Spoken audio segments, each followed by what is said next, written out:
तर आता फायनली आम्ही डोंगर माथ्यावर पोहोचलो होतो आणि एंट्रन्सलाच खूप भली मोठी भक्तांची अशी रांग लागली होती आणि या रांगेतच उभे राहून आम्हाला देवीच्या दर्शनाची प्रतीक्षा करायची होती. आणि एंट्रीपासूनच खूप लांब अशी लाईन आहे आणि माहिती नाही आपल्याला किती वेळ जाणार. खूप मोठी लाईन आहे. बघूया आता, थांबूया जरा वेळ आणि मग पुढे जाऊया.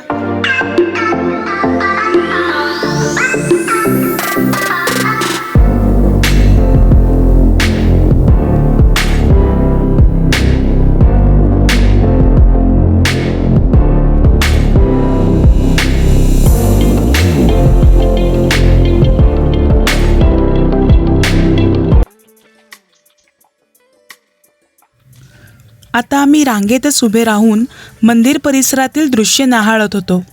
भाविकांची लगबग सुरूच होती. मंदिर परिसरात प्रवेश केल्या केल्या उजव्या बाजूलाच भाविकांना विश्रांतीसाठी एक छोटी बाग तयार करण्यात आली होती. बसण्यासाठी बाकही होते. ही बाग फुलझाडांनी युक्त होती. जास्वंदांच्या फुलांनी तर मन वेधून घेतले होते. बाजूला खोल दरी होती. दरीत बघता क्षणी अंगावर रोमांच आणणारी अशी ही दरी. समोरच दिसणारं मंदिर आणि मंदिराचा कळस, भाविकांच्या चेहऱ्यावरील प्रसन्नता आणि श्रद्धा पाहून मन भक्तिमय झालं होतं.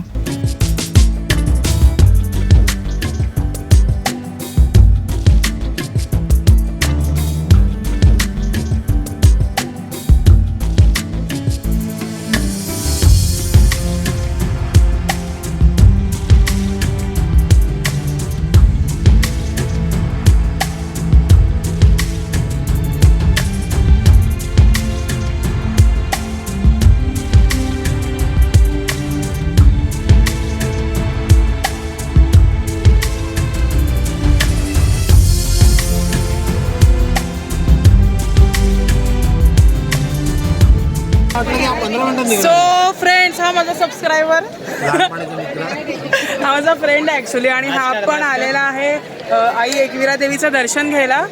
आणि आम्ही आता खूप दिवसांनी, इनफॅक्ट वर्षांनी भेटतोय आणि खूप आनंद झाला. जरा मास्क काढ तुझा. भरपूर वर्ष झाले, ही वर्ष म्हणते. हां, कसा आहेस तू? मजेत. सो हा माझा फ्रेंड आहे अक्षय आणि मी पण मजेत. आणि आता कसं झालं तुझं दर्शन?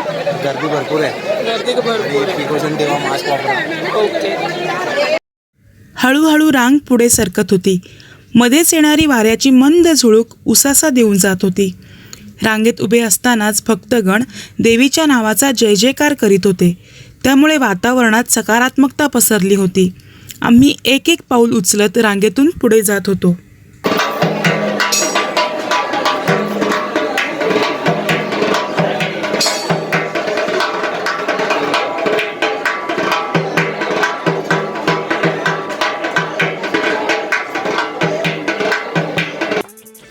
आता आम्ही मंदिराच्या अगदी द्वाराजवळ येऊन पोहोचलो होतो. मंदिराचे द्वार आणि त्याची चौकट लाकडी होती.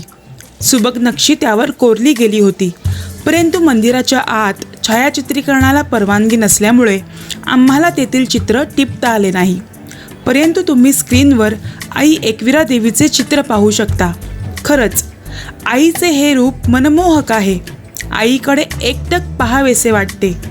आई एकविरा देवी तुमच्या सर्व मनोकामना पूर्ण करो, तुमची सर्व दुःखे दूर करो, हीच प्रार्थना. सोबतच मंदिराच्या मागे दिसणारी कार्ला गुफा ही वैशिष्ट्यपूर्ण आणि ऐतिहासिक आहे.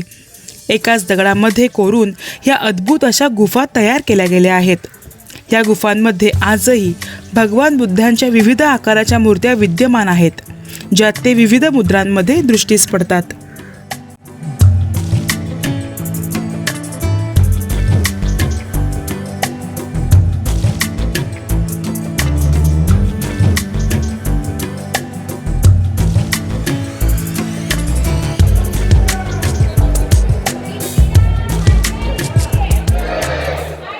दर्शन घेऊन परतत असताना आम्हाला समोरच अग्री कोळी स्त्रिया त्यांच्या पारंपरिक वेशात नृत्य करताना दिसल्या. मग आपसूक आमचेही पाय त्या वाद्यांवर थिरकले आणि त्यांच्या समवेत आम्हीही ठेका धरत नृत्याचा मनमुराद आनंद लुटला.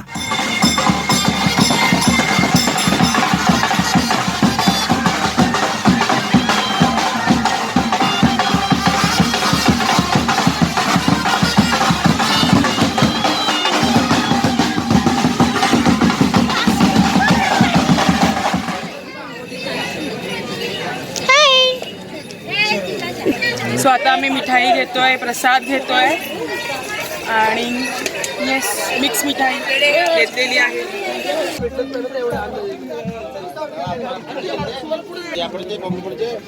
मित्रांनो, आता खूप सुंदर दर्शन झालेलं आहे आम्हा सगळ्यांचं आणि या नजारांचा आस्वाद घेत प्रसन्न चित्ताने, प्रसन्न मनाने आता आम्ही परतीच्या प्रवासाला निघालेलो आहोत. इथे तुम्ही बघू शकता चिकन तंदुरी शिजते आणि या ताई बनवत आहेत. फ्रेंड्स, आता आम्ही आलेलो आहोत फायनली जेवायला आणि तिथे एक धबधबा आहे. येस, तिथे कुठे गेला? तिथे एक धबधबा आहे पण तो सुकलेला आहे, पाणी नाही आहे आणि आम्ही असं निसर्गाच्या ठिकाणी आलेलो आहोत जेवण करायला. तुम्ही बघू शकता, हे बघा, हे सगळे असे इथे बसलेले आहेत जेवण करायला आणि सगळं मी प्रिपेअर केलेलं तेच आज आम्ही जेवणार आहोत. तर तुम्ही पण आमच्यासोबत जेवायला या. सो फ्रेंड्स, आता आम्ही चिकन खातोय, तुम्ही पण सगळे या जेवायला. आणि मेनू आहे चिकन, चपाती, कांदा, टोमॅटो नाही आहे, कांदा, लिंबू आणि जिरा राईस तडकेवाला.